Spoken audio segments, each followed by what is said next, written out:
사람은 죽을 때가 되면 변한다고 합니다. 지나온 삶에 대한 후회로 남은 시간이라도 잘해보려는 것이죠. 그나마 이런 사람은 자기 반성이나 변화의 가능성이라도 있지만 반대로 끝까지 고집을 부리며 멋대로 살다 가는 사람도 있습니다.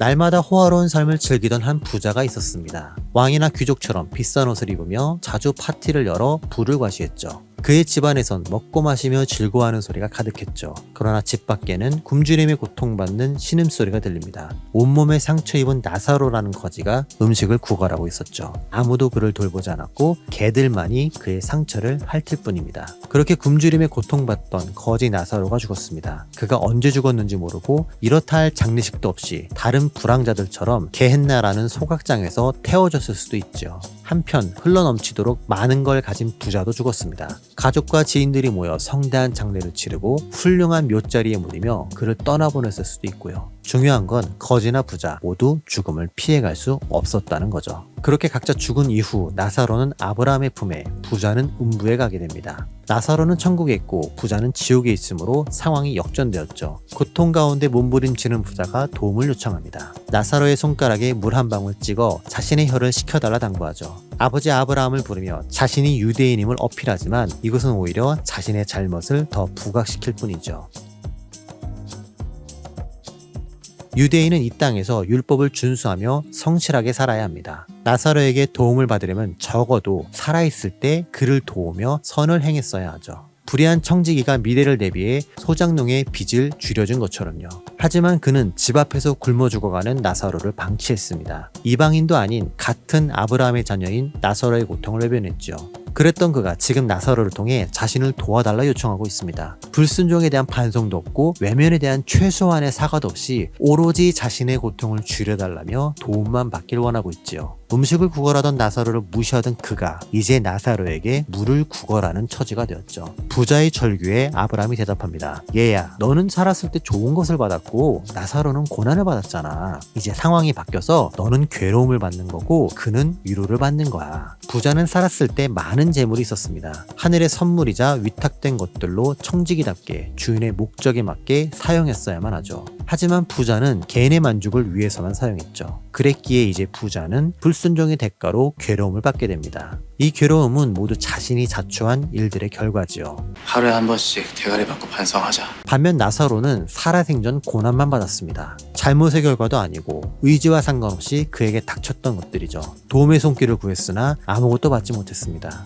하지만 이제 낙원에서 아브라함의 품에 안겨 위로를 받지요. 심령이 가난하고 애통한 자들에 대한 보상이 이런 것이고요. 그래서 하나님은 공평하십니다. 한쪽에게만 관대하고 반대쪽에게는 가혹한 분이 아니라 동일한 평가 기준과 동일한 근거로 심판하시는 분이지요. 부자는 나사로를 자신의 형제들에게 보내 이 상황을 알려달라 요청합니다. 얼핏 보면 형제들을 너무나 사랑하는 마음 따뜻한 사람처럼 보이지만 그는 이 상황 속에서도 나사로를 이용해 먹으려 하죠. 그의 표현 어디에도 과거에 자신이 잘못했다는 반성은 없고 나사로에게 미안하다는 말도 하지 않습니다. 이 땅에서는 나사로를 버려진 쓰레기처럼 대하더니 지옥에서도 그를 종부리듯 하길 원하고 있죠. 이처럼 그는 살아있을 때도 자기만 알고 죽어서도 자기만 생각합니다. 그리고 우린 이런 사람을 나르시시스트라 부르죠. 나에겐 잘못이 없고 내 결정은 언제나 옳으며 나는 당연히 도움받아야 하고 나는 늘 선이라 생각하는 그런 사람들이요. 부자는 나사로가 살아 돌아가면 자신의 형제들이 회개할 거라 말하지만 이건 어디까지나 그의 생각이고 착각일 뿐입니다. 아브라함의 자손인 자신도 율법에 순종하지 않았는데 그의 형제들이라고 다를까요? 하나님의 말씀을 전하는 선지자의 말도 듣지 않았는데 나사로 같은 거지의 말을 듣기나 할까요? 평소에도 그를 거지라 여기며 무시했는데 나사로가 살아 돌아간들 과연 그들이 믿기나 할까요? 검든 게 몇 갚는다고. 원래 구린 놈들은 아무리 씻어도 구린내가 가시질 않아요. 결국 하나님의 말씀에 순종하지 않는 사람은 다른 사람의 말에도 귀 기울이지 않습니다. 말하는 사람이 사회적으로 별 볼 일 없다 여겨지면 더더욱 그의 말을 들으려 하지 않죠. 사람에겐 자신이 옳다 여기는 것을 바꾸지 않으려는 고집과 완악함이 있으니까요.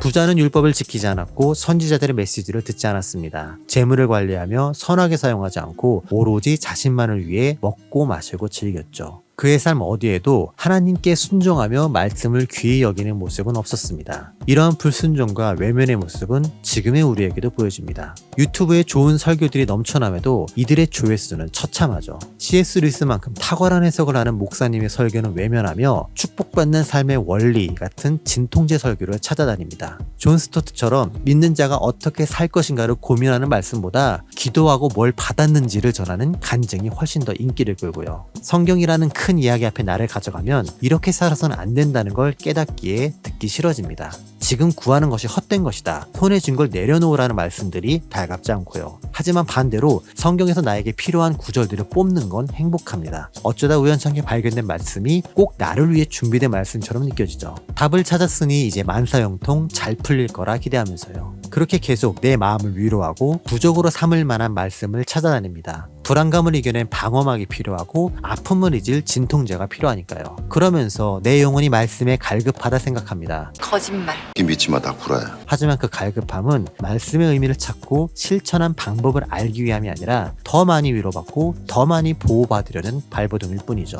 성경을 얼마나 알고 있느냐가 중요한 게 아니라 얼마나 실천하냐가 중요하니까요. 하나님은 이스라엘 백성에게 율법을 주셨으나 그들이 외면했습니다. 선지자들을 통해 회개의 메시지를 전했으나 그들이 듣지 않았고요. 그래서 호세아는 내 백성이 지식이 없음으로 망하고 하나님의 율법을 잊었기에 그들이 잊혀진다고 선포합니다. 결국 사람은 말씀을 듣지 못해 망하는 게 아니라 따르지 않기 때문에 망하게 됩니다. 세상은 교회가 없어서 망하는 게 아니라 바른 신앙을 가진 교인들이 없어서 망하게 되고요. 알고 있는데 하기 싫어 외면하고 기억하지 않고 순종하지 않기 때문에 몰락하는 것이죠. 부자와 나사로의 이야기는 단순히 재물을 나눠라나 가난해도 위로받는다는 내용이 아닙니다. 오히려 말씀을 외면한 자의 최후가 무엇이며 끝까지 뉘우치지 않는 인간의 완악함을 보여주죠. 그래서 우리에게 말씀에 대한 갈급함을 넘어 실천으로 이어져야 한다는 가르침을 주고 있죠. 아는 것으로 끝나면 결과가 달라지지 않습니다. 좋은 음식 먹고 운동하고 잘 쉬어야 건강하다는 건 누구나 다 알죠. 그러나 그걸 실천하는 사람이 건강한 사람입니다. 마찬가지로 말씀을 듣고 지식으로만 남겨두면 그건 나에게 아무런 유익이 되지 못합니다. 때론 그 과정이 달갑지 않고 힘들지만 그럼에도 하는 것이 하나님에 대한 순종이죠. 순종이 하나씩 쌓이고 다져지면 나는 하나님이 원하는 모습으로 성화되지만 외면이 하나씩 쌓이고 늘어나면 나는 죽어서도 자기만 생각하는 부자처럼 될 겁니다. 그렇게 살다 죽은 이후의 상황은 성경에 나온 것과 크게 다르지 않을 것이고요. 그러니 성경을 많이 외우고 더 많은 성경 공부 클래스를 찾기보다 아는 것만이라도 실천하려고 노력하는 우리가 되길 소망합니다.